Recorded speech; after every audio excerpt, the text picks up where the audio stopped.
Exercise 2.2 का question number first देखते हैं। देखो प्रीवियस वीडियो में हमने फर्स्ट क्वेश्चन का फर्स्ट और सेकंड पार्ट कवर कर लिया है। तो इस वीडियो में अपन इसका थर्ड पार्ट देखेंगे। ठीक है, जो थर्ड पार्ट है, थर्ड पार्ट में आपको दिया हुआ है 6x² माइनस 3 माइनस 7x। अब इसको सॉल्व करने से पहले एक चीज आपको ध्यान में रखना है कि जो एक क्वाड्रेटिक पॉलिनोमियल होता है वो हमेशा इस फॉर्म में होता है, ax² plus bx plus c। इसका मतलब जो भी वेरिएबल है वो वेरिएबल डिक्रीजिंग ऑर्डर में आना चाहिए। डिक्रीजिंग ऑर्डर का मतलब x² पहले फिर x, ठीक है, फिर उसके बाद कांस्टेंट टर्म। लेकिन यहां पर अगर आप देखोगे तो 6x² दिया है, फिर आपको एक कांस्टेंट वैल्यू दिया है और उसके बाद माइनस 7x दिया है। तो क्या करोगे आप, इसको पहले रीअरेंज करोगे, उसके बाद में इसको सॉल्व करोगे। तो इसको रीअरेंज करते हैं, ये आएगा पहले 6x²। अब 7x जो है माइनस के साथ में है तो माइनस के साथ ही आएगा, माइनस 7x। उसके बाद कांस्टेंट टर्म है माइनस 3। अब आप इसको सॉल्व करोगे। ठीक, सॉल्व करने का वही तरीका है, splitting the middle term method use करेंगे। सबसे पहले x² का कोफिशिएंट और इस कांस्टेंट टर्म को आप मल्टीप्लाई करो। 6 3 18 होता है, यहां प्लस है और यहां माइनस है तो प्लस इंटू माइनस माइनस, तो माइनस 18। ठीक, यहां बीच में है माइनस 7। अब आपको दो ऐसे नंबर चाहिए जिनको प्लस या माइनस करने पर माइनस 7 आ जाए और उन्हीं दो नंबर को मल्टीप्लाई करने पर माइनस 18 आ जाए। तो पहले अपन देखते हैं कि 18 जो है किस किस टेबल में आता है। 1 के टेबल में आता है 18 टाइम्स में 18, 2 के टेबल में आता है 9 टाइम्स में 2 9 जा 18, 3 के टेबल में आता है 3 6 जा 18, 4 के टेबल में 18 नहीं आता, 5 में नहीं, 6 में, 6 के टेबल में आएगा 6 3 जा 18। ठीक, उसके बाद 7 8 और 9 के टेबल में आएगा 9 इंटू 2 के 9 2 जा 18। ठीक है, आप ऐसे करके आप कंटिन्यू आगे लिख सकते हो। अपन देखते हैं यहां में इसमें से अपना काम किस में बन रहा है। तो 18 1 जा 18 मल्टीप्लाई करने पर तो 18 आ रहा है, लेकिन 18 को 1 के साथ प्लस या माइनस करो तो 7 नहीं आता, माइनस 7 नहीं आता।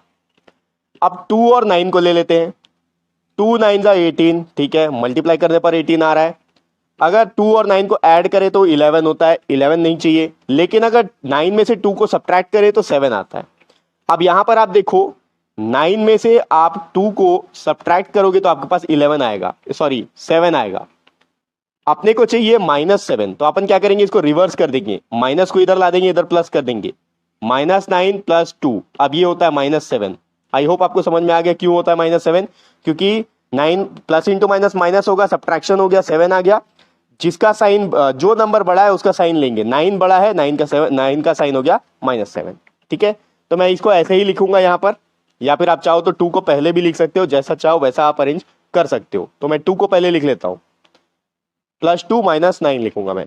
6x² प्लस 7x है तो प्लस 2x माइनस 9x। ठीक है, प्लस 2 माइनस 9 माइनस 3। अब इन दोनों में से क्या कॉमन आ रहा है, देखो 6 जो है 2 इंटू 3 होता है, तो 2 यहां भी है यहां भी है।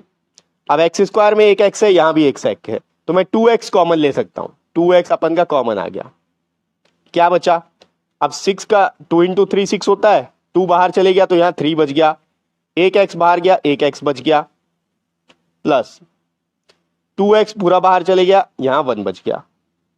अब यहां फिर से सेम चीज, माइनस साइन कॉमन लेंगे। अब देखो माइनस साइन तो कॉमन ले रहे हो, साथ में 3 भी ले सकते हो, क्योंकि 9 क्या होता है, 3 इंटू 3 9 होता है, तो यहां भी 3 यहां भी 3, एक 3 आप बाहर ले लो, अंदर क्या बचेगा, एक 3 बाहर गया, एक 3 अंदर बच गया 3, और साथ में x भी है।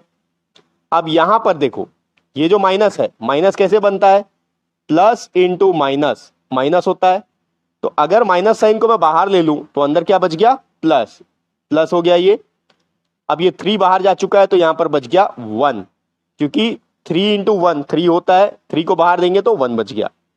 अब ये एक सिंगल टर्म है, ये भी एक सिंगल टर्म है, यहां भी 3x प्लस 1 है, यहां भी 3x प्लस 1 है, तो 3x प्लस 1 कॉमन आ गया। उसके बाद क्या बचेगा, यहां 3x प्लस 1 बाहर गया तो यहां बच गया 2x, यहां से 3x प्लस 1 बाहर गया, यहां बच गया माइनस 3। ठीक है, अब इन दोनों वैल्यू को आपको 0 के इक्वल कर लेना है। आप चाहो तो स्टार्टिंग से ही यहां से 0 के इक्वल लेके चल सकते हो इनको इस तरीके से। अब एक एक नंबर को 0, एक एक टर्म को आपको 0 के इक्वल करना है।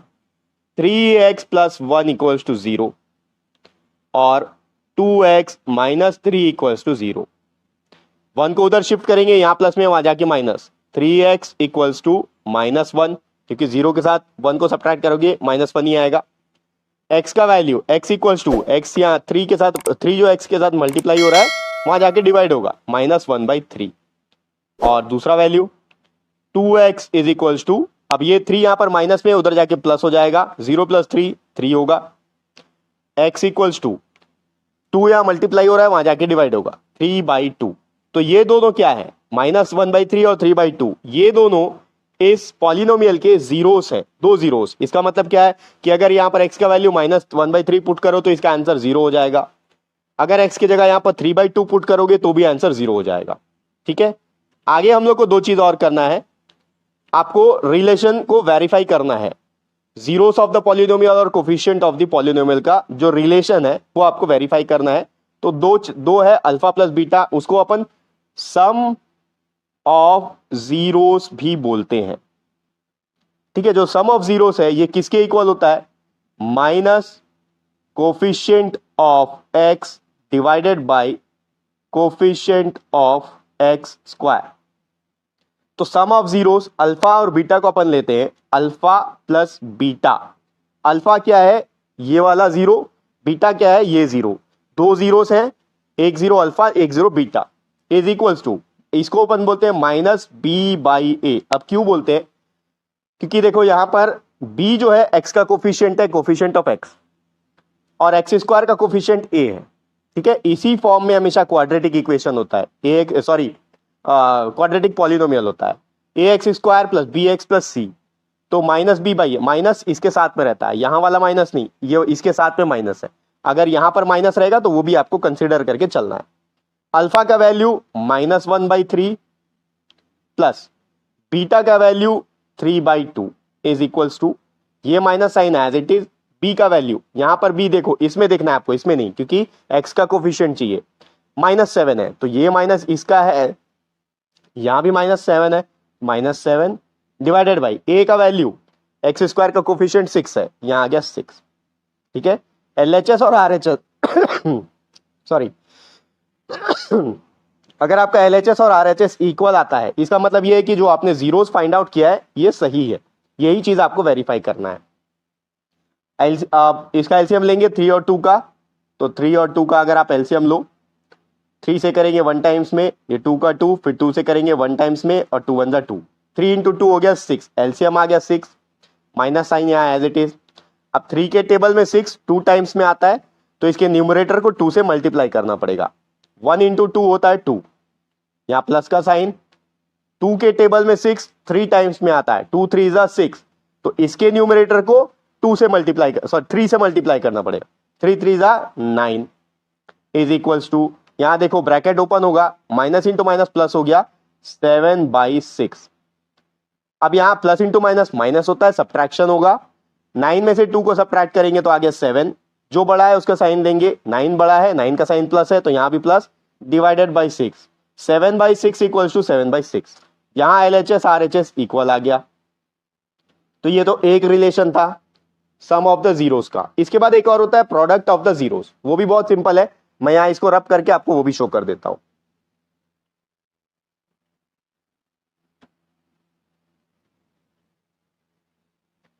अब अपन देखते हैं प्रोडक्ट ऑफ द जीरोस। ठीक है, प्रोडक्ट ऑफ जीरोस क्या होता है, constant value divided by coefficient of x square, या फिर आप इसको alpha into beta is equals to c/a भी लिख सकते हो। कांस्टेंट वैल्यू c से डिनोट होता है और a जो है एक्स स्क्वायर का कोफिशिएंट है। अल्फा का वैल्यू -1/3 इंटू बीटा का value 3/2 is equals to c, constant क्या है यहां पर, कांस्टेंट है -3 डिवाइडेड बाई a का वैल्यू 6। मल्टीप्लाई करते हैं, देखो मल्टीप्लीकेशन हो रहा है, ये 3 1 = 3, 3 1 = 3, क्या -1 × 1 -1 divided by 2 × 1 2 is equals to, ये दोनों 3 से डिविजिबल है, 3 1 = 3, 3 2 = 6, -1/2। LHS equals to RHS verified. ठीक है, तो ये जो वेरीफाइड वाला है कॉन्सेप्ट है इसमें, ऐसा क्यों है?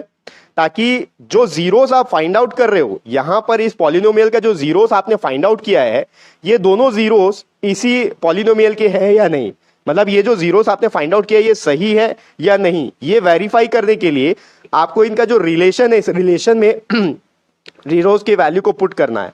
जब आप रिलेशन में जीरोस के वैल्यू को पुट करोगे, LHS RHS इक्वल आ जाएगा, तो इसका मतलब ये है कि जो जीरोस आपने फाइंड आउट किए हैं ये बिल्कुल सही है। अगर आपका यहाँ LHS और RHS इक्वल नहीं आ रहा है, इसका मतलब ये जो जीरोस आपने फाइंड आउट किया है ये जीरोस गलत है। ठीक है, तो इस वीडियो में इतना ही रहेगा, पार्ट 3 रहेगा फर्स्ट क्वेश्चन का। नेक्स्ट वीडियो में अपन इसका अगला क्वेश्चन देखेंगे, यानी कि इस क्वेश्चन का अगला पार्ट देखेंगे, और नेक्स्ट वीडियो का लिंक आपको इसी वीडियो के डिस्क्रिप्शन बॉक्स में मिल जाएगा।